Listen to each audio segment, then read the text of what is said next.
नमस्कार और जय सनातन धर्म की। आज हम विज्ञान और अध्यात्म के इतिहास के उस सबसे बड़े और अविश्वसनीय रहस्य की चर्चा और भविष्यवाणी करने जा रहे हैं, जिसकी गूंज ने वॉशिंगटन से लेकर लंदन तक के वैज्ञानिकों, दुनिया भर के रईसों ही नहीं बल्कि दुनिया भर के आम लोगों के होश उड़ा दिए हैं। क्या इस धरती पर इंसान वाकई हमेशा हमेशा के लिए अमर होने जा रहा है? क्या रूस के राष्ट्रपति व्लादिमीर पुतिन ने मानव इतिहास का वो सबसे गुप्त, अचूक और मूल्यवान फॉर्मूला ढूंढ निकाला है, जो हमारे शरीर की बूढ़ी होती कोशिकाओं को दोबारा जवान करके मौत को भी चकमा देने की ताकत रखता है? आखिर क्रेमलिन के बंद कमरों से निकलकर आई पुतिन की वो कौन सी स्टनिंग इन्वेंशन यानी चौंकाने वाली खोज है, जिसे सुनकर पूरी दुनिया आज स्तब्ध खड़ी है? और सबसे बड़ा सवाल, विज्ञान की इस सबसे आधुनिक और सनसनीखेज खोज का हमारे प्राचीन सनातनी ग्रंथों, दिव्य ऋषियों और अमरत्व की साधना से क्या नाता है? आइए इस ब्रह्मांडीय रहस्य और धरातल की उस खौलती हुई सच्चाई को बहुत बारीकी से समझते हैं। जब हम अमरत्व या फिर सिर्फ लंबी आयु की बात करते हैं तो आधुनिक विज्ञान के पास सिर्फ सवाल होते हैं, लेकिन हमारी सनातनी सभ्यता और प्राचीन ऋषियों के पास इसकी क्षमता हजारों वर्षों पहले से ही मौजूद रही है। हमारे शास्त्रों में ऐसी परम सिद्धियों और दिव्य काया का वर्णन है जिसके बल पर ऋषि मुनि सदियों तक जीवित रहते थे। इन सब पर मैं आज चर्चा नहीं करूंगा, क्योंकि हमारा आज का विषय बिल्कुल अलग है।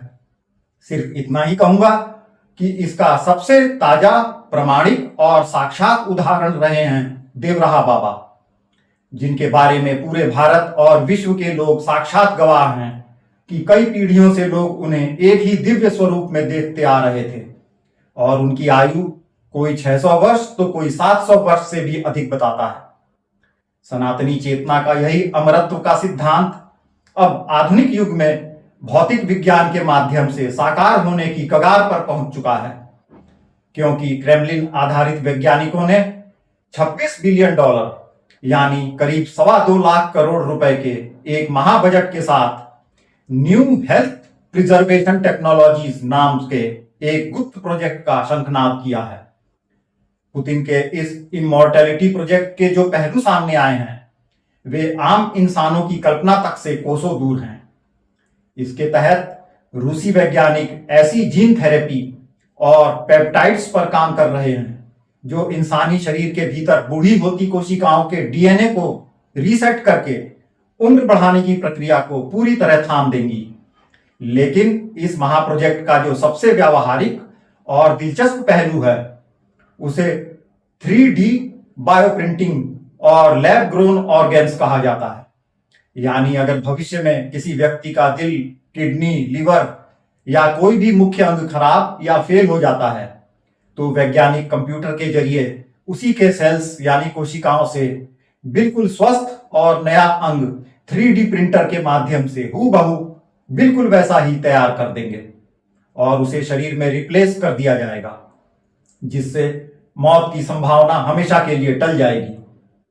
राजनीति और विज्ञान के इस धागे को जब हम दुनिया के अमीर और रसूखदार लोगों की सनक से जोड़ते हैं तो यह कड़वा सच सामने आता है कि वर्तमान में ही दुनिया के कई खरबपतियों ने मरने के तुरंत बाद अपने शरीर और मस्तिष्क को क्रायोजेनिक प्रिजर्वेशन यानी -200 डिग्री के डीप फ्रीज तापमान पर हिमित करवाकर सुरक्षित रखवाने का इंतजाम किया हुआ है। उनका सिर्फ एक ही अटूट विश्वास था कि किसी न किसी दिन जब विज्ञान अंगों को बदलने और कोशिकाओं को पुनर्जीवित करने में सक्षम हो जाएगा, तब उनके इस सुरक्षित शरीर को दोबारा जीवित कर दिया जाएगा। और पुतिन का यह नया 3D बायोप्रिंटिंग आविष्कार उन हिमित शरीरों के लिए दोबारा जिंदा होने का वो अंतिम रास्ता खोजने जा रहा है, जिसका वे सदियों से इंतजार कर रहे थे। हालांकि यहां एक बहुत बड़ा और कड़वा सामाजिक पेंच भी छिपा हुआ है।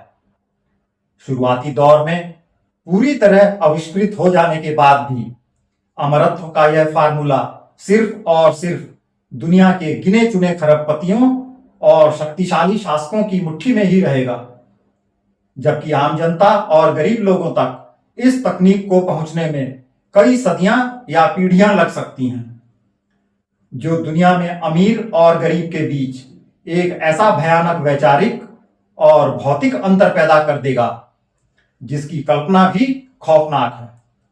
लेकिन व्लादिमीर पुतिन के इस प्रोजेक्ट और उनके दावों को पूरी दुनिया द्वारा बेहद गंभीरता से लेना इसलिए जरूरी है क्योंकि यह वही पुतिन है जिनके मार्गदर्शन में रूसी वैज्ञानिकों ने हाल ही में एंटेरोमिक्स और ऑन्कोपेप्ट नाम की दुनिया की पहली customized mRNA cancer therapeutic vaccine का प्री क्लिनिकल ट्रायल सफलतापूर्वक पूरा किया है, जिसने कैंसर ट्यूमर्स के साइज को 60 से 80% तक छोटा करके पूरी मेडिकल इंडस्ट्री को हिला कर रख दिया था।